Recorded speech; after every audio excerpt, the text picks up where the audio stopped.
Hadits pertama dalam bab ini adalah hadits nomor 818 dari awal belajar.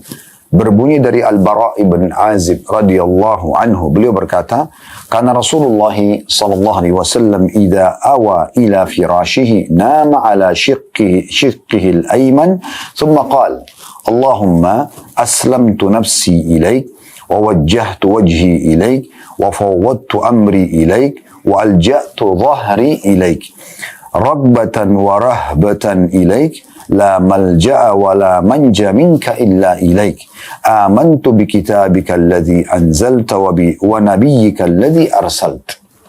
Artinya, kata Al-Bara' ibn Azib radhiyallahu anhu, jika Rasulullah SAW beranjak ke tempat tidur beliau, maksudnya akan tidur, maka beliau berbaring di atas lambung kanannya. Ini tata caranya, ya, balik sisi kanan. Kemudian beliau membaca doa, Allahumma aslamtu nafsi ilaik, yang artinya, ya Allah, sungguhnya aku menyerahkan diriku kepadamu. Wa wajjahtu wajhi ilaik, aku menghadapkan wajahku kepadamu. Wa fawwadtu amri ilaik, dan aku menyerahkan urusanku semuanya, dunia dan akhirat, kepadamu. Wa alja'tu dhahri ilaik, dan aku pun baringkan punggungku kepadamu. Ragbatan wa rahbatan ilaik, dengan rasa harap dan takut kepadamu. La malja'a wa la manja minka illa ilaik. Ya, tidak ada tempat untuk berlindung dan tidak ada tempat yang aman darimu melainkan kepadamu. Amantu bi kitabika mohon maaf. Amantu bi kitabika alladhi anzalt, aku beriman kepada kitab yang telah engkau turunkan, wa nabiyyika alladhi arsal, dan nabimu yang telah engkau utus. Diriwayatkan oleh Imam Bukhari dengan lafaz ini dalam kitab Al-Adab dari sahihnya. Dikatakan di sini ada footnote nomor 588. Hadis ini telah hadir dengan nomor 81 dan akan hadir lagi disebutkan di nomor 1470. Al-Bukhari meriwayatkan dalam kitab Al-Wudu, kitab Ad-Da'awat, dan kitab At-Tauhid dengan tambahan, dan saya tidak mendapatkannya dalam kitab Al-Adab. Bisa dilihat dalam Fathul Bari, kitab Syarah Sahih Bukhari, jilid 1 halaman 357 dan jilid 11 halaman 109, 113 dan 115 serta jilid 13 halaman 462. Ini gambaran tambahan dari footnote hadis ini. Baik, hadis ini teman-teman sekalian diriwayatkan oleh Al-Bara' ibn Azib radhiyallahu anhu, dan sekaligus kita jadikan sebagai faedah pertama, yaitu kecerdasan sahabat yang mulia ini Al-Bara' ibn Azib radhiyallahu anhu, di mana beliau ya radhiyallahu anhu menyampaikan kepada kita tentang satu sikap dan perbuatan Nabi SAW yang baik di saat beliau akan tidur. Dan beliau tidak langsung menyampaikan doanya, tetapi beliau menggambarkan dulu bahwasanya Nabi SAW kalau mau tidur, beliau membaca seperti ini dengan cara balik dulu di sisi kanan lambung beliau, kemudian baru membaca doa ini. Ini salah satu doa yang dibaca oleh Nabi SAW. Pelajaran yang kedua, ada satu riwayat yang menguatkan riwayat ini dan mirip adalah, kita langsung masuk dulu ke bagaimana seseorang muslim dianjurkan untuk menjaga lafaz doa sesuai dengan ajaran Nabi SAW. Semaksimal mungkin dia menukil seperti apa yang diajarkan oleh Nabi SAW. Tanpa dia ubah, tanpa dia tambah, tanpa dia kurangi. Di sini ada satu riwayat, tapi tidak disebutkan dalam buku kita. Dari Al-Bara' ibn Azib juga radhiyallahu anhu. Beliau pada saat diajarkan doa ini, atau menyebutkan doa ini di hadapan Nabi SAW, Nabi SAW sempat berkata kepada dia, ya, pada saat dia menghafal doa ini, dia mengatakan, Amantu bi kitabika alladhi anzalta wa bi nabiyyika alladhi arsalt, atau wa bi rasulika alladhi arsalt. Artinya, aku beriman kepada kitabmu yang telah engkau turunkan, ya Allah. Ini di akhir lafaz doa tadi, ya. Dan kepada rasulmu yang engkau utus. Ya. Tapi Nabi SAW mengatakan tidak. Ucapkanlah wa bi nabiyyika alladhi arsalt, dan nabimu yang telah engkau utus. Sebenarnya kalau dalam pengaturan grammar dalam bahasa Arab, wa bi rasulika alladhi arsalt. Ini tepat sekali, tidak salah. Dan rasulmu yang telah engkau utus. Bahasa wa rasulika alladhi arsal. Rasul, arsal, ini adalah kalimat yang masih bisa sinkron ya satu sama yang lain. Tapi karena Nabi SAW ajarkan bukan menggunakan kata rasul, tapi menggunakan kata nabi, wa bi nabiyyika alladhi arsalt, dengan nabimu atau aku beriman kepada nabimu yang kau utus, maka Nabi SAW tetap mengembalikan agar orang atau seorang muslim kalau menghafal, dia kembali kepada lafaz yang diajarkan oleh baginda Nabi alaihi salatu wassalam.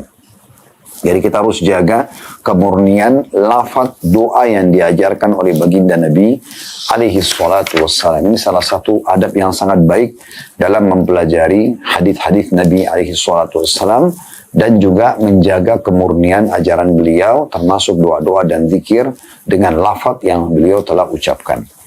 Baik, pelajaran yang ketiga adalah adanya anjuran agar tidur membalik sisi kanan. Ya, ini jangan dilalaikan, jangan dilalaikan. Usahakan setiap suami dan istri, ya, ataupun orang secara individu kalau dia belum berumah tangga, maka dia balik sisi kanan. Dan kita membiasakan juga anak-anak kita dari kecil, mereka biasa balik di sisi kanan. Ya. Jadi balik menghadap sisi kanan. Jadi jelas gitu ya.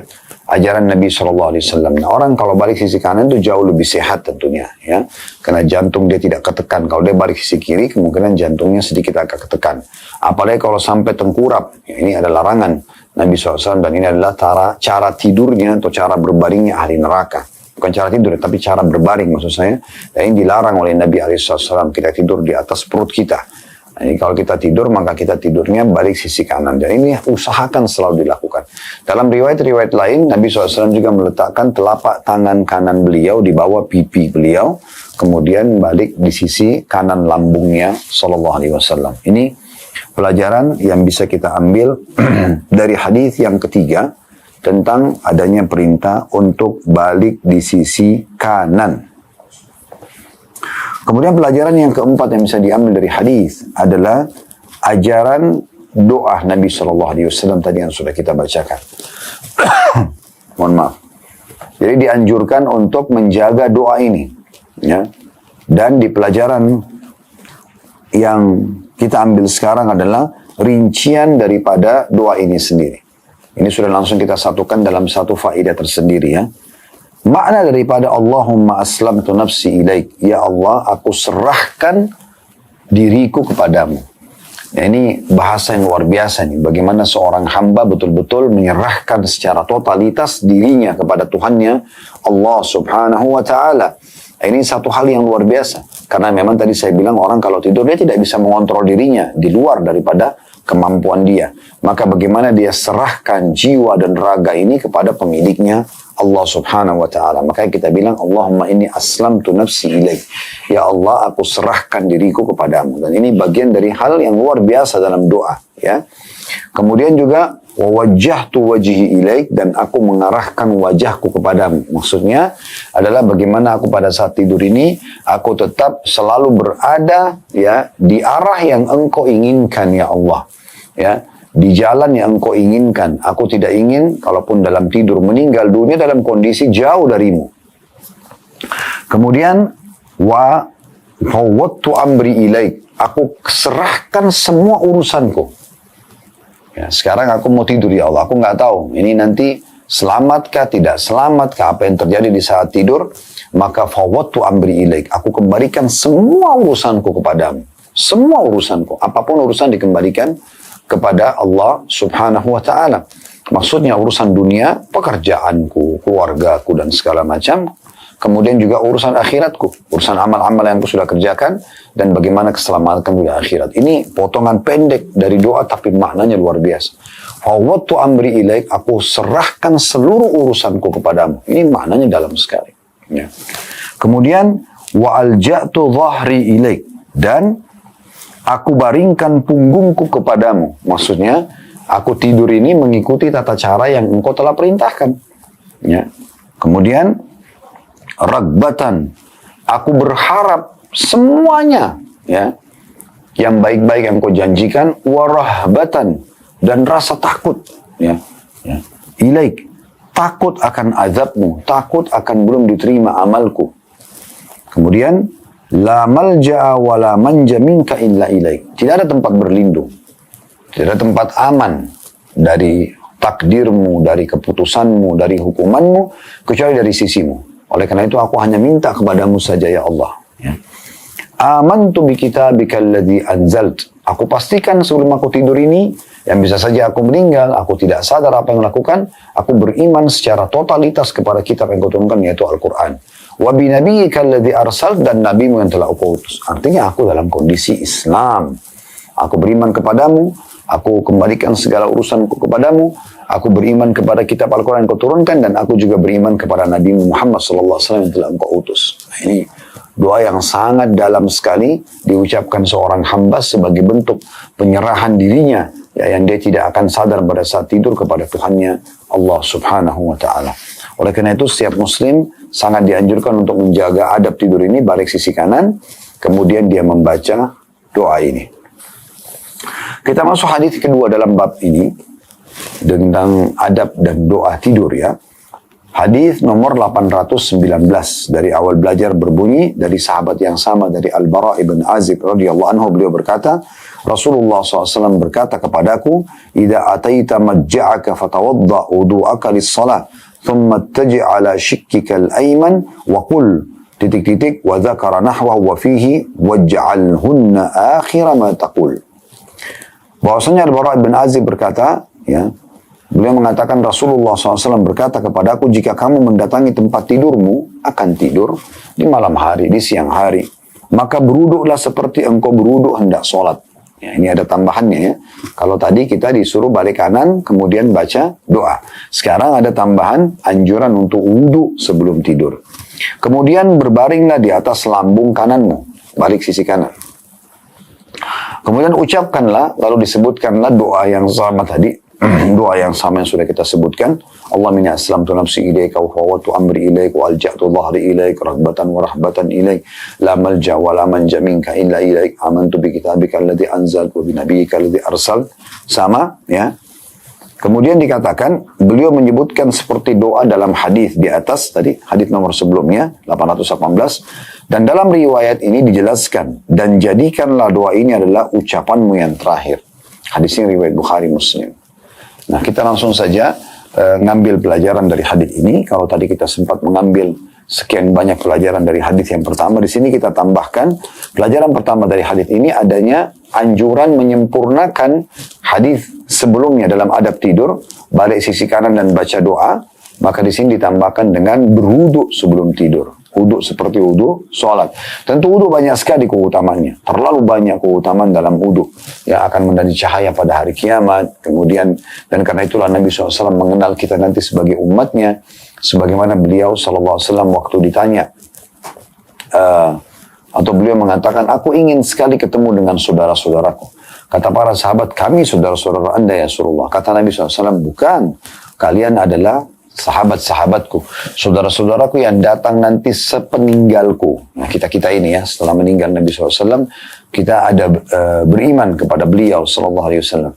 Maka para sahabat mengatakan, bagaimana anda mengenal mereka ya Rasulullah? Ya, nanti maksudnya di hari kiamat, sementara tidak ketemu di dunia.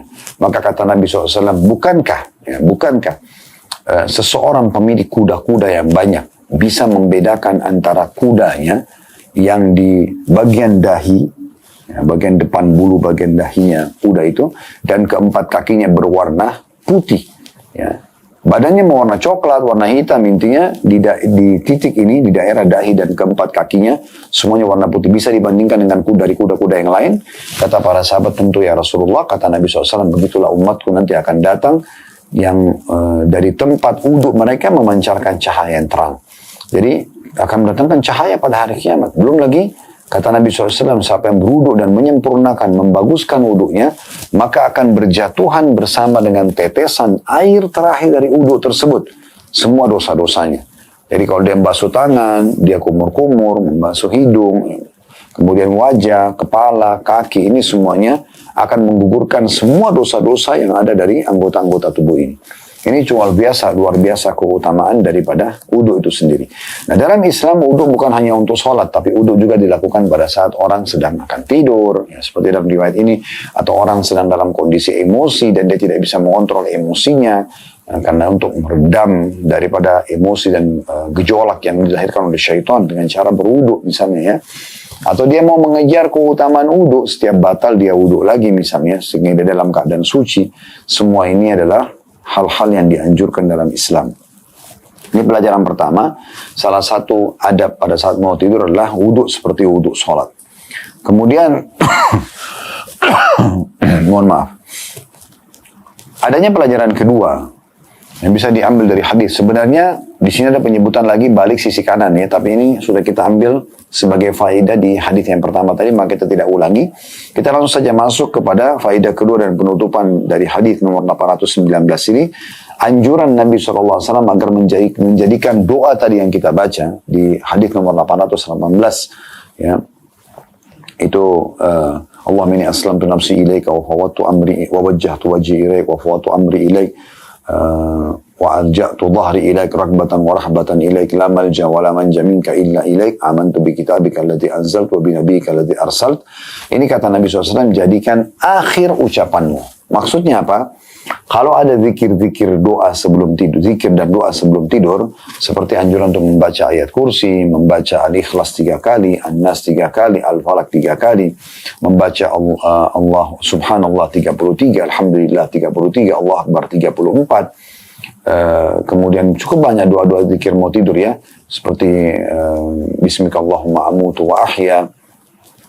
Maka semua itu dibaca dulu, kemudian baru kita jadikan doa tadi 800 di hadis nomor 818 adalah doa terakhir yang kita baca pada saat kita ingin pejamkan mata kita. Nah, ini adanya anjuran di sini disebutkan waj'alhunna akhira ma taqul, dan jadikan itu adalah akhir ucapanmu sebelum engkau pejamkan mata. Hadis selanjutnya nomor 820 berbunyi dari Aisyah radhiyallahu anha. Beliau berkata, "Kana Nabi sallallahu alaihi wasallam yusalli min al-laili 11 rak'ah. Fa idza tala'a al-fajr shalla rak'atayn khafifatayn, thumma ittaja'a ala shikkihi al-ayman hatta yaji'a al-mu'adhdhin fayu'dhinuhu atau fayu'dhinahu." Nabi sallallahu alaihi wasallam salat malam itu 11 rakaat. Dan jika fajar menyingsing, beliau salat 2 rakaat ringan. Kemudian berbaring di atas samping kanannya hingga muadzin datang dan memberitahukan kepada beliau. Hadis ini riwayat Bukhari dan juga Muslim. Hadis ini, hadis nomor 820 teman-teman, langsung saja kita korek faedahnya ya. Yang pertama, kecerdasan Aisyah Ummul Mukminin radhiyallahu anha. Ini sering kali kita sampaikan dalam menyampaikan hadis Nabi SAW. Kenapa? Karena setiap sahabat, teman-teman sekalian, coba menyampaikan sikap, perbuatan, ya, atau sebab disebutkannya hadis dari Nabi SAW, ini berarti punya keutamaan sendiri. Kemudian pelajaran kedua dari hadis adalah penyebutan dan adanya penjelasan kalau sholat malam Nabi SAW yang rutin beliau kerjakan itu adalah 11 rakaat. 8 rakaat sholat tahajudnya dan 3 rakaatnya adalah sholat witirnya. Kalau digabung maka menjadi 11 rakaat. Dan ini yang rutin dikerjakan oleh Nabi SAW. Walaupun sholat malam itu ada pendapat ulama yang mengatakan tidak ada batas jumlah rakaatnya. Boleh dikerjakan berapa rakaat pun yang diinginkan. Ya. Tetapi di sini yang kita bisa lihat adalah bagaimana ya, jumlah yang rutin Nabi SAW melakukan adalah 11 rakaat. Kalau jumlah minimalnya teman-teman adalah 2 rakaat sholat tahajud dan witirnya 1 rakaat. Berarti 3 rakaat minimal Anda mengerjakan sholat tahajudnya. Tapi kalau ingin mencontohi Nabi SAW, maka apalagi kalau orang yang sudah rutin mengerjakannya, maka dianjurkan untuk tidak luput dari 11 rakaat. Ya. Dan ada pembagian. Untuk sholat tahajud, anjurannya dikerjakan di sepertiga malam. Kalau untuk witir, ada rincian dari para ulama. Bisa 1 rakaat atau sampai 3 rakaat. Atau 3 rakaat. Maka boleh dikerjakan di awal malam sebelum tidur, selepas sholat ba'diyah isya, bagi orang yang khawatir tidak bangun di sepertiga malam. Sebagaimana Abu Hurairah berkata radhiyallahu anhu, begitu juga dengan ya sahabat-sahabat Nabi yang lain menukir riwayat-riwayat yang kurang lebih hampir sama, bahwasanya Rasulullah SAW, kekasih para sahabat, kekasih seluruh orang beriman, memberikan wasiat agar mereka jangan tidur sebelum witir. Ya, dan Nabi SAW pernah mengatakan kepada Abu Bakar, kapan kau witir? Abu Bakar mengatakan sebelum tidur ya Rasulullah. Maka kata Nabi SAW, orang ini mengambil agamanya dengan kehati-hatian. Dan kalau orang merasa dirinya bisa bangun di sepertiga malam, maka lebih afdal dia kerjakan di sepertiga malam. Dia gabungkan dengan tahajudnya. Ya, sebagaimana Nabi SAW pada saat menanyakan kepada Umar, kapan kau witir? Dia mengatakan di akhir malam ya Rasulullah. Kata Nabi SAW, orang ini mengambil agamanya dengan ketegasan. Ini pelajaran kedua yang bisa diambil dari hadis Nabi SAW. Tentu ada tata cara sholat malam Nabi ya. Teman-teman sekalian, sholat Nabi SAW 11 rakaat itu beliau pernah kerjakan 2 rakaat salam, 2 rakaat salam, 2 rakaat salam, 2 rakaat salam, berarti 8 rakaat, lalu witirnya 2-1. Beliau juga pernah kerjakan 2 rakaat salam, 2 rakaat salam, 2 rakaat salam, 2 rakaat salam, 8 rakaat. Kemudian beliau SAW kerjakan witirnya 3 rakaat sekaligus tanpa tahiyat pertama. Sebagaimana sabda beliau SAW, kalau kalian ingin mengerjakan witir 3 rakaat sekaligus, jangan kalian jadikan seperti sholat maghrib. Maksudnya jangan sampai 2 kali tahiyat. Jadi rakaat pertama berdiri, rakaat kedua berdiri, lalu kemudian rakaat ketiga tinggal tahiyat untuk salam. Nabi SAW juga pernah kerjakan 4-4-2-1. Beliau juga pernah kerjakan 4-4-3. Nabi SAW juga pernah kerjakan 8 rakaat sekaligus dan witirnya 2-1. Beliau juga pernah kerjakan 8 rakaat sekaligus dengan 1 salam, witirnya 3 rakaat. Beliau juga pernah kerjakan 9 rakaat sekaligus, 8 rakaat sholat tahajud, 1 witirnya. Beliau SAW juga pernah kerjakan 11 rakaat sekaligus ya, dengan 1 salam. Jadi ini tata cara sholat malam Nabi SAW, dan setiap muslim boleh memilih tata cara sholat tersebut. Pelajaran ketiga dari hadis adalah adanya sunnah Nabi SAW istirahat kalau masih ada waktu menjelang subuh. Ya. Mohon maaf, saya sedikit batuk. Semoga Allah sembuhkannya, dan mohon maaf ini di luar daripada kontrol kami tentunya.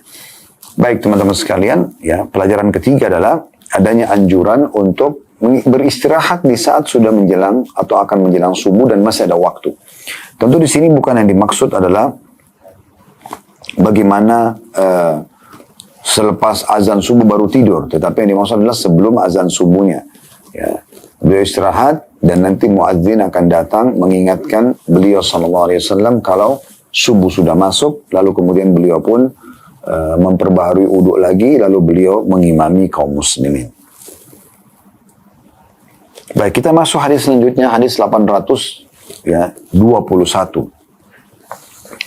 Berbunyi dari Hudzaifah radhiyallahu anhu, beliau berkata, "Kana Nabi sallallahu alaihi wasallam idza akhadha madja'ahu, kana Nabi sallallahu alaihi wasallam idza akhadha madja'ahu min al-laili wada'a yadahu tahta khaddihi. Thumma yaqul, Allahumma bismika amutu wa ahya. Wa idza istayqadha qala alhamdulillahi alladhi ahyana ba'da ma amatana wa ilayhi an-nusyur."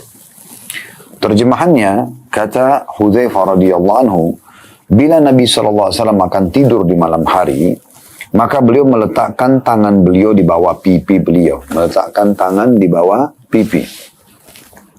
Kemudian beliau berdoa. Yang doanya, ya, tadi sudah kita bacakan, Allahumma bismika amutu wa ahya. Ya Allah, dengan namamu lah aku mati dan dengan namamu aku hidup. Kemudian jika beliau bangun dari tidur, beliau membaca Alhamdulillahilladzi ahyana ba'da ma amatana wa ilaihin nusyur. Segala puji bagi Allah yang telah menghidupkan kami setelah mematikan kami, dan hanya kepadanya kami akan kembali. Hadis ini diriwayatkan oleh Bukhari. Baik, hadis ini teman-teman sekalian memberikan pelajaran kepada kita yang pertama tentang kecerdasan Hudzaifah radhiyallahu anhu. Sama tadi penjelasannya seperti Aisyah radhiyallahu anha dan beberapa sahabat-sahabat yang sudah kita pelajari dari awal membedah buku ini tentunya, ya. Yaitu bagaimana seorang sahabat kalau menceritakan tentang kronologis disebutkannya hadis, atau dia menceritakan tentang sikap dan perbuatan Nabi SAW sehingga sampai kepada kita, ini sebuah faedah tersendiri tentunya, ya. Karena bisa saja dia langsung menyampaikan informasi dari Nabi SAW, tapi beliau menceritakan dulu sehingga kita lebih bisa membayangkan dan juga seakan-akan hadir di saat itu. Baik, pelajaran yang kedua Adanya anjuran tambahan adab tidur meletakkan telapak tangan di bawah pipi kanan. Ya, kalau tadi di hadis yang pertama 818 menjelaskan balik sisi kanan dan baca doa, hadis nomor 819 ditambah dengan wudu seperti wudu sholat, kemudian disempurnakan tadi dengan balik sisi kanan dan membaca doa. Kemudian juga adanya ya penyebutan tentang masalah di riwayat ini bagaimana seseorang meletakkan telapak tangannya di bawah pipi kanannya. Ya, ini sunnah Nabi alaihi salatu wassalam. Baik, ini pelajaran pertama. Pelajaran yang kedua, adanya anjuran untuk membaca doa ini sebelum tidur. Ya, dan ini salah satu pilihan doanya. Ya. Allahumma bismika amutu wa ahya. Ya Allah, dengan namamu lah aku mati dan aku hidup. Nah, di sini di pelajaran yang kedua ini teman-teman sekalian tentang masalah potongan pertama doa ini penting sekali. Artinya ya Allah, aku ini sangat yakin Engkau lah yang menciptakanku sehingga aku hidup sekarang, dan kalaupun aku mati Engkau lah yang mematikanku. Ini dasar sekali dalam masalah akidah atau keyakinan setiap muslim terhadap keputusan Tuhannya Allah subhanahu wa ta'ala. Jadi ini memang sangat dalam sekali potongan ini. Sederhana, pendek, susunannya, tapi ini bermakna sekali. Yaitu ya Allah, sesungguhnya aku mati dan hidup dengan izinmu. Ini keyakinan secara totalitas kalau Allah subhanahu wa ta'ala memang terbukti ada dengan hidup dan matinya kita. Tidur termasuk orang seperti mati. Dia tidak sadarkan diri. Kalau tidak ada yang mengontrol ini semua, lalu bagaimana bisa? Harusnya kan kita kalau secara akal-akal manusia harusnya kita bisa mengontrol diri kita sebagaimana kita lagi sedang terjaga, kalau saat tidur pun sama. Tetapi subhanallah tidak seperti itu. Ya, tidak seperti itu. Jadi yang ada justru kita tidak bisa mengontrol diri kita. Berarti memang ada zat yang mengatur semua ini. Ada zat yang mengatur semuanya. Ini poin penting sekali untuk kita garis bawah. Ini maknanya sangat dalam. Ya Allah, dengan namamu lah aku mati dan aku hidup. Ya, dan dia membahasakan di sini dalam doa, aku mati dan aku hidup. Kenapa mati didahulukan? Karena memang orang kalau tidur itu, saya sudah bahasakan tadi di awal, sebagaimana sabda Nabi SAW, an-naumu akhul maut, tidur adalah saudaranya kematian itu sendiri. Ya. Oleh karena itu kita masuk pelajaran yang ketiga, kita lihat bagaimana kita memastikan lagi, menguatkan doa kita pada saat mau tidur dengan doa bangun tidur, yaitu alhamdulillahilladzi ahyana ba'dama amatana wa ilaihin nusyur. Segala puji dan puja kehadirat Allah subhanahu wa ta'ala yang menghidupkan kami setelah mematikan kami, dan kepadanya lah kita akan dikembalikan. Berarti ada koneksi antara doa yang dibaca pada saat mau tidur, ya Allah, dengan namamu lah aku mati dan aku hidup. Kemudian pada saat bangun tidur kita mengatakan segala puji bagi Allah yang telah menghidupkan kami setelah mematikan kami. Perhatikan, tidur dibahasakan juga di sini dengan mati, ya. Dan hanya kepadanya kami akan dikembalikan. Nah, doa bangun tidur ini kita bagi menjadi 3 bagian tentunya. Ini langsung saja kita masuk ke faedah yang ketiga tentang anjuran doa dibaca setelah bangun tidur. Setelah bangun tidur. Alhamdulillahilladzi ahyana ba'dama amatana. Segala puji dan puja kehadirat Allah SWT yang menghidupkan kami setelah mematikan kami. Berarti menandakan tadi tidur itu adalah kematian juga. Ya, walaupun dia masih bisa bangun selama ajalnya belum datang. Dalam sebuah hadis yang mulia kata Nabi SAW, orang kalau tidur maka rohnya keluar. Rohnya keluar, tapi berbeda prosesi keluarnya dibandingkan dengan pada saat dia meninggal dunia yang tidak bisa kembali lagi ke jasadnya. Maka ruhnya keluar. Kata Nabi SAW, kalau Allah masih berikan dia umur, Allah kembalikan ruhnya padanya. Maka hiduplah dia menyambung sisa ajalnya atau sisa umurnya. Tapi kalau sudah datang ajalnya, maka Allah akan menahan ruh tersebut sehingga dia meninggal dunia dan tidak hidup lagi. Nah, makanya kita pada saat hidup, kita bangun, kita mengatakan alhamdulillahilladzi ahyana ba'da ma amatana. Dan segala puji dan puja kepada Allah yang telah menghidupkan kami setelah mematikan kami. Ya, karena di sini bisa saja Allah tahan ruh itu dan tidak bisa lagi hidup tentunya. Nah, ini sudah dijelaskan dalam ayat Al-Quran juga dalam hadis Nabi alaihi salatu wassalam. Dan potongan terakhir doa wa ilaihin nusyur, dan hanya kepadanya kami akan dibangkitkan. Ini juga sebuah akidah dasar bagi setiap muslim, di mana dia menyadari kalau dia akan dibangkitkan satu waktu nanti. Dia akan dibangkitkan satu waktu nanti untuk bisa ya, dipertanyakan atau diminta pertanggungjawaban atas umur yang telah Allah berikan. Sebagaimana sabda Nabi SAW dalam sebuah hadis yang sahih, tidak akan beranjak kaki seorang hamba pada hari kiamat sampai ditanya 4 hal. umurnya di mana dia habiskan, masa mudanya, ya, dia pakai untuk apa saja ilmunya yang dia pernah pelajari gitu kan, dan juga hartanya.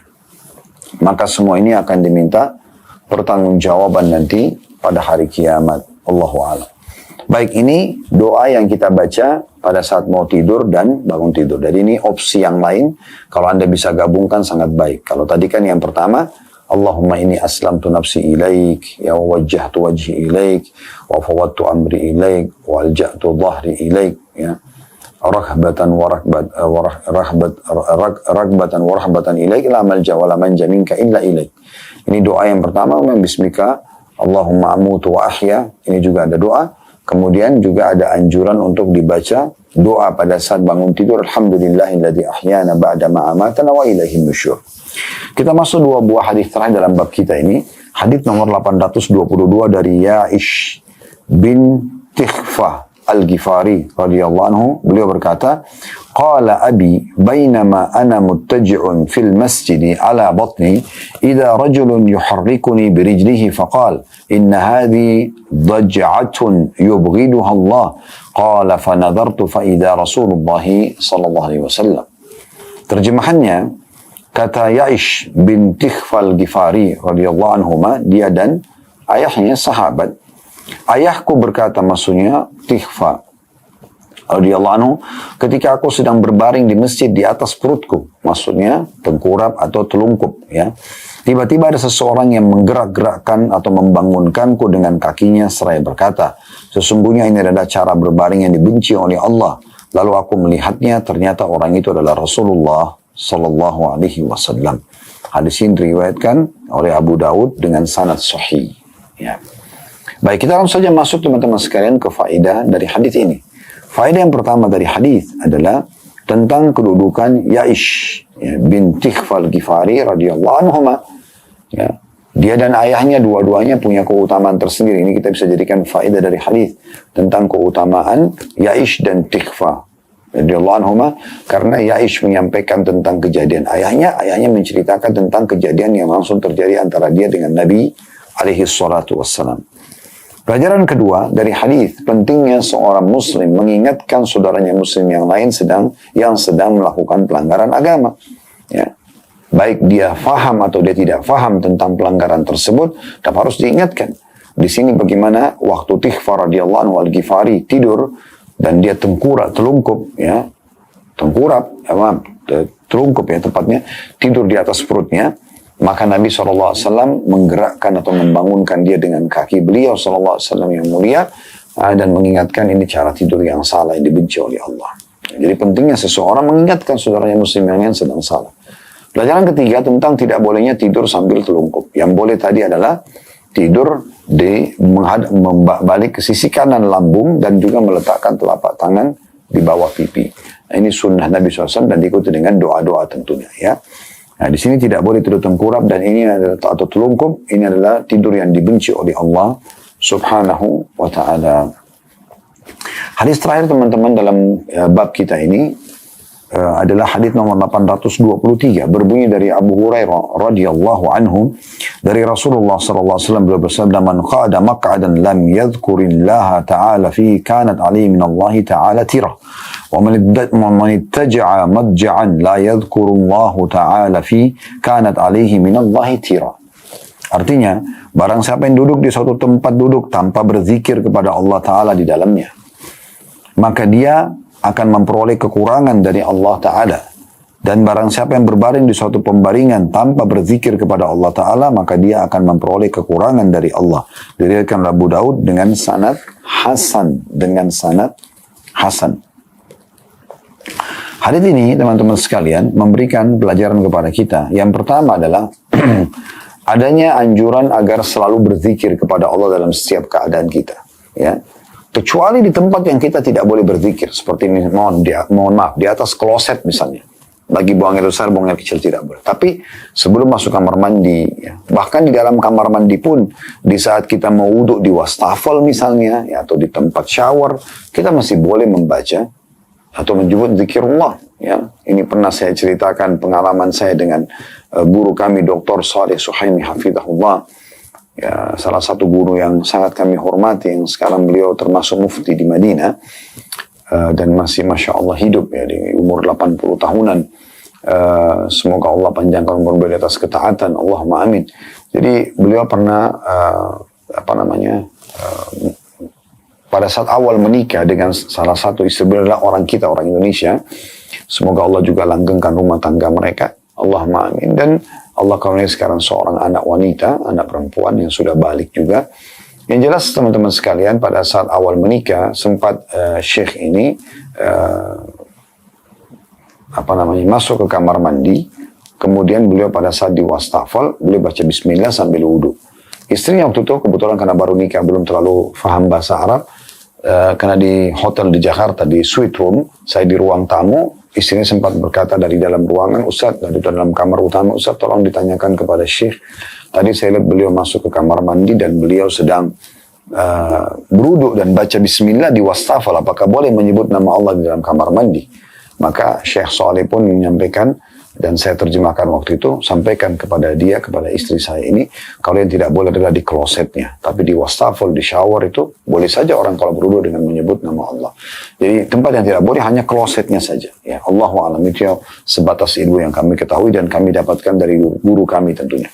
Nah, tapi selain daripada ini kita dianjurkan untuk selalu berzikir kepada Allah SWT. Bahkan masuk kamar mandi pun sebelum masuk kita sudah berzikir, keluar kita berzikir, ya. Jadi usahakan kita tidak mohon maaf, ya, kita tidak pernah luput dari berzikir kepada Allah Subhanahu wa Ta'ala. Saya pernah juga hadiri majelis Profesor Dr. Abdul Razak Badr, hafizahullah, salah satu juga ulama di Saudi. Sebenarnya di Masjid Nabawi waktu itu selepas salat subuh beberapa tahun yang lalu, beliau sempat membahas tentang doa keluar kamar mandi yang kita biasa baca, Ghufranak, pengampunanmu hai Tuhanku. Salah satu yang beliau sebut di situ, ya subhanallah, kalau ilmu itu ada saja faedah yang bisa kita ambil, ya. Maka beliau mengatakan pendapat ulama tentang masalah kenapa kita membaca Ghufranak, pengampunan wahai Tuhanku, mungkin bisa saja orang di kamar mandi tidak buat dosa. Maka beliau mengatakan karena ada detik-detik di saat kita sedang di kloset, ya maaf, tidak lagi buangan besar, buangan kecil, kita tidak berzikir kepada Allah. Maka itu sudah cukup untuk kita minta ampun kepada Allah. Makanya kita pada saat keluar membaca Ghufranak, ya. Ini pelajaran yang bisa kita ambil dari hadis. Jadi yang pertama adalah anjuran untuk selalu berzikir kepada Allah Subhanahu wa Ta'ala. Kemudian pelajaran yang kedua, adanya larangan untuk lalai, ya, dari mengingat Allah Subhanahu wa Ta'ala. Jadi satu sisi kita disuruh berzikir, sisi yang lain kita tidak boleh lalai sama sekali dari mengingat Allah Subhanahu wa Ta'ala. Tentu ini membutuhkan lingkungan yang sehat, ya, yang bersama dengan orang-orang yang selalu berzikir kepada Allah. Komunitas mayoritasnya muslim, ya, misalnya mohon maaf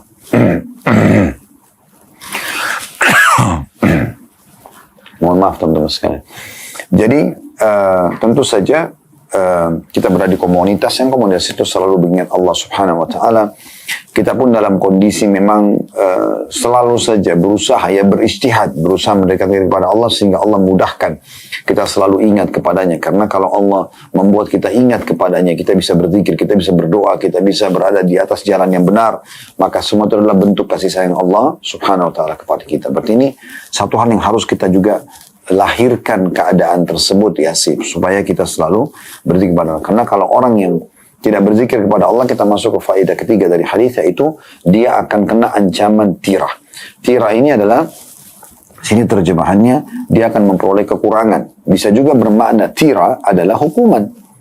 Hukuman dari Allah Subhanahu wa Ta'ala. Jadi kalau orang duduk di satu majlis, dia tidak berzikir kepada Allah, atau satu aktivitas tidak berzikir kepada Allah, maka dia sangat dekat dengan ancaman hukuman Allah Subhanahu wa Ta'ala. Pelajaran keempat, juga anjuran agar setiap kali mau tidur selalu berzikir kepada Allah Subhanahu wa Ta'ala, ya. Karena kalau dia tidak berzikir kepada Allah, sama, berarti dia sangat dekat sekali dengan hukuman Allah, atau bahkan lepas dari perlindungan Allah Subhanahu wa Ta'ala. Ini poin yang penting sekali untuk kita garis bawahi tentunya, teman-teman sekalian. Baik, kita akan masuk, teman-teman sekalian, dan kita tutup dengan ini bab nomor 128. Yaitu bab bolehnya tidur terlentang dan meletakkan salah satu kaki di atas yang lain apabila tidak takut tersingkap auratnya. dan bolehnya duduk bersila atau duduk sambil kedua kakinya dilipat ke perut dengan kedua tangannya. Hadis pertama dalam bab ini nomor 824 berbunyi dari Abdullah bin Zaid radhiyallahu anhu, annahu ra'a Rasulullah sallallahu alaihi wasallam mustalqiyan fil masjid wadi'an ihda rijlaihi 'ala al-ukhra. Bahwasanya dia melihat Rasulullah SAW berbaring terlentang di masjid meletakkan salah satu kakinya di atas kaki yang lain. Hadis ini riwayat Bukhari dan juga Muslim. Riwayat ini teman-teman sekalian memberikan lagi gambaran kepada kita, tambahan informasi tentang tidur yang dibolehkan dalam Islam. Yaitu orang tidur terlentang. Kalau tadi kan telungkup itu dilarang. Tidur di atas perut kita. Tapi kalau kita balik sekarang perut kita yang di atas terlentang, ini juga dibolehkan. Jadi berarti ada pilihan ya. Boleh balik sisi kanan, boleh terlentang. Dan pada saat terlentang ini juga dibolehkan ya, seseorang menumpukan kakinya satu sama yang lain, kanan dan kiri satu sama yang lain. Baik, ini pelajaran pertama dari hadis, bahwasanya ya, kita ambil pelajaran pertama kecerdasan Abdullah bin Zaid radhiyallahu anhu, di mana beliau yang menyampaikan kepada kita tentang tata cara tidur Nabi SAW ini. Mohon maaf teman-teman sekalian. Kemudian pelajaran yang kedua yang bisa diambil dari hadis ini tentang bolehnya orang tidur terlentang. Ya. Pelajaran yang ketiga yang bisa diambil tentang bolehnya orang tidur dalam masjid. Ya. Jadi boleh saja karena Nabi SAW pernah tidur di dalam masjid. Dan pelajaran yang terakhir yang keempat adalah bolehnya orang mengumpulkan kakinya satu sama yang lain kalau tidurnya terlentang. Baik, kita masuk hadis kedua dalam bab ini nomor 825 dari awal belajar berbunyi dari Jabir bin Samurah radhiyallahu anhu. Beliau berkata, "Kana Nabi sallallahu alaihi wasallam idza shalla al-fajr tarabba'a fi majlisihi hatta tatlu'a asy-syamsu hasna'a." Apabila Nabi SAW telah usai melaksanakan sholat fajar atau subuh, beliau duduk bersila hingga matahari terbit dengan terang. Hadis ini sahih, diriwayatkan oleh Abu Daud dan lainnya dengan sanad-sanad yang sahih. Dari hadis ini kita ambil pelajaran. Yang pertama, kecerdasan Jabir bin Samurah radhiyallahu anhu, karena beliau ini penyebab menyampaikan kepada kita hadis ini atau sikap ataupun perbuatan Nabi SAW. Pelajaran kedua dari hadis adalah tentang adanya sunnah Nabi SAW selepas subuh untuk duduk bersila sampai terbit matahari. Nah, ini dikuatkan dengan riwayat lain yang kata Nabi, atau banyak riwayat yang menyebutkan kalau Nabi SAW memang selepas subuh seringkali duduk sampai terbit matahari. Cuma hadis ini lebih terinci dengan dikatakan bersila. Dan ada hadis Nabi SAW yang lain, siapa yang sholat subuh berjamaah di masjid, kemudian dia duduk berzikir sampai terbit matahari, kemudian sholat 2 rakaat, maksudnya sholat duha di sini, maka pahalanya sama dengan haji dan umrah, sempurna. Berarti memang ada anjuran untuk duduk selepas subuh sampai terbit matahari. Selanjutnya, kita masuk hadis nomor 826 berbunyi dari Ibnu Umar radhiyallahu anhu, beliau berkata, "Ra'aitu Rasulullah sallallahu alaihi wasallam bi fina'il Ka'bati muhtabiyan bi yadayhi hakadha. Wasafa bi yadayhi al-ihtiba wa huwa al-qurfusa." Aku pernah melihat Rasulullah SAW di halaman Ka'bah sedang duduk ihtiba dengan kedua tangan beliau seperti ini. Kemudian Ibnu Umar radhiyallahu anhu memperagakan ihtiba dengan 2 tangannya, dan inilah yang dinamakan dengan duduk qurfusa. Ya. Ada footnote nomor 592 di bawah yang dimaksud dengan duduk dengan menempelkan pantat di lantai dan menempelkan kedua paha ke perut, ya, serta meletakkan kedua tangan di kedua betis. Ini dijelaskan dalam dalil Al-Falihin li Turuk Riyadus Salihin, ditulis Ibnu Allan di jilid 5 halaman 300. Riwayat ini yang pertama kita langsung saja ambil pelajarannya, kecerdasan Abdullah bin Umar radhiyallahu anhu, karena beliaulah yang menjadi penyebab disebutkannya hadis ini. Ya, hadis ini. Dan pelajaran yang kedua yang bisa diambil adalah bagaimana Nabi SAW pernah mempraktikkan salah satu cara duduk yang dibolehkan, yaitu bokongnya atau pantatnya di tanah, kemudian kedua kakinya dilipat, ya, sehingga lututnya naik ke atas, kemudian dia memeluk dari depan. Ya. Ini tata cara duduk yang dibolehkan dan disunnahkan atau dicontohkan oleh Nabi SAW. Maka dikatakan sini, duduk yang menempelkan pantat di lantai dan menempelkan kedua paha ke perut. Ya. Jadi pahanya di depan, lututnya ke atas ya. Kemudian tulang keringnya dan betisnya di bagian depan. Ya, gitu. Kemudian meletakkan kedua tangan di kedua betis. Jadi memegangnya, memeluknya. Ya. Ini termasuk duduk yang pernah dilakukan oleh Nabi alaihi salatu wassalam. Ya. Kita masuk dua hadis yang terakhir teman-teman sekalian. Hadis nomor 827 berbunyi dari Kaila binti Makhrama radhiyallahu anha. Beliau berkata, "Ra'aitu an-nabiy sallallahu alaihi wasallam wa qaidul kurfusa, falamma ra'aitu Rasulullah sallallahu alaihi wasallam mutakhashshi'a fil jilsati ur'idtu minal faraq." Artinya aku pernah melihat Nabi SAW sedang duduk kurfusa. Maka ketika aku melihat Rasulullah SAW khusyuk dalam cara duduknya, aku gemetar karena takut. Diriwayatkan oleh Abu Daud dan juga At-Tirmidzi. Riwayat ini teman-teman sekalian adalah yang pertama pelajarannya kecerdasan Kaila binti Makhrama radhiyallahu anha. Ini seorang wanita yang menceritakan tentang tata cara duduk Nabi SAW. Pelajaran kedua, bolehnya wanita menuntut ilmu dalam agama Islam, bahkan menukil ilmu agama itu dan menjadi pengajar. Dan ini dilihat juga dari sikap para ummahatil mu'minin ridwanullah alaihinna. Aisyah, Hafsah, Sofia, ini semua Ummu Salama meriwayatkan banyak hadis dari Nabi alaihi salatu wassalam. Pelajaran ketiga, bolehnya duduk kurfusa, ya. Dan ini menandakan kalau duduk ini bisa mendatangkan kekhusyuan atau orang lebih konsentrasi.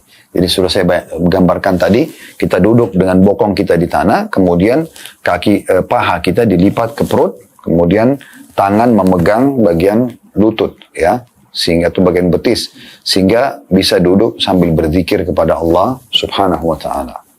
Ya. Hadis terakhir nomor 828 dari Ash-Shadid bin Suwaid radhiyallahu anhu, beliau berkata, marra bi Rasulullah SAW wa ana jalisun hakada wa qad wada'tu yadi al-yusra khalfa dhahri wattaka'tu ala aliyati yadi faqal ataq'udu qi'datal maghdubi alaihim. Rasulullah SAW pernah melewatiku ketika aku sedang duduk begini. Aku meletakkan tangan kiriku di belakang punggungku dan aku bersandar pada pangkal ibu jari tanganku. Maka beliau bersabda, apakah kamu duduk seperti cara duduknya orang-orang yang dimurkahi oleh Allah? Diriwayatkan oleh Abu Daud dengan sanad sahih. Nah, untuk memperjelas ini kita lihat ada footnote nomor 593 di bawah. Alia yang dimaksud dengan di sini adalah pangkal jempol tangan dan apa yang ada di bawahnya. Dan yang dimaksud ini adalah orang-orang yang dimurkahi oleh Allah adalah orang-orang Yahudi. Jadi hadits ini memberikan gambaran kepada kita yang pertama, tentu pelajarannya kecerdasan Ash-Shadid bin Suwaid radhiyallahu anhu, di mana beliau menukir riwayat ini kepada kita dan menceritakan tentang kronologisnya, yaitu dia pernah duduk ya dengan cara meletakkan tangan kirinya di belakang punggungnya. Jadi orang biasa duduk, kemudian tangan kiri ini ditaruh di belakang, ya, seperti orang yang coba bersandar dengan telapak tangan kirinya, menopang tubuhnya sambil dia coba bersandar dengan telapak tangan kirinya. Dan aku bersandar pada pangkal ibu jari tanganku. Nah ini tadi dia meletakkan telapak tangannya di belakang punggungnya, kemudian dia bersandar, ya, seperti itu. Maka Nabi SAW menegurnya di sini. Jadi kita ambil pelajaran pertama, kecerdasan Ash-Shadid bin Suwaid radhiyallahu anhu, Nabi menukil kisah ini. Kemudian pelajaran yang kedua tentang adanya duduk yang dilarang oleh Nabi SAW dengan meletakkan telapak tangan di belakang punggung, ya, kemudian bernopang dengan ibu jari atau telapak tangan kita ini. Kemudian yang ketiga adalah ini adalah cara duduknya orang-orang Yahudi yang kita dianjurkan untuk bertolak belakang dengan mereka tentunya. Allahu a'lam. Baik, ini yang kita bisa pelajari teman-teman sekalian, dan insya Allah kedepannya kita akan lanjutkan bab baru, bab 129 tentang adab majlis dan teman duduk. Baik, saya mengajak teman-teman sekalian untuk mendukung channel dakwah ini dengan YouTube subscribe, like, dan juga loncengnya selalu sebarluaskan agar bertambah follower yang ada. Tujuannya bukan masalah income-nya, tapi tujuannya adalah bagaimana Anda punya andil bersama kami di pahala. Itu teman-teman di Instagram, di Facebook, di TikTok, di follow, kemudian di share, ya, diberikan komen-komen positif. Dan bukan cuma itu, bukan cuma channel kami, dukung semua, bukan cuma channel kita ini, tapi dukung semua channel yang menyampaikan dakwah Islam, agar Anda punya andil bersama para ustadz-ustadz kita dalam menyebarkan agama Allah dan juga mempertahankan sunnah Nabi SAW. Serta juga saya mengajak teman-teman yang ingin partisipasi bersama kami di kegiatan sosial, bisa ikut di Yayasan Khalid Basalamah. Brandnya adalah Yayasan Sedekah Kreatif. Anda bisa mohon maaf, menjadi donatur tetap di sana, dan cukup banyak sekali aktivitas sosial yang bisa kami lakukan atau biasa kami lakukan. Kemudian juga teman-teman yang berminat untuk melaksanakan ibadah haji dan umrah bisa bergabung bersama travel yang Allah amanahkan di pundak kami, yaitu Uhud Tour. Anda bisa lihat jadwalnya di medsos Uhud Tour tentunya. Untuk teman-teman sekalian, kalau ada benar dari Allah Subhanahu wa taala, kalau ada salah dari saya mohon dimaafkan. Subhanakallahumma bihamdika, asyhadu an la ilaha illa anta astaghfiruka wa atubu ilaik. Wassalamualaikum warahmatullahi wabarakatuh.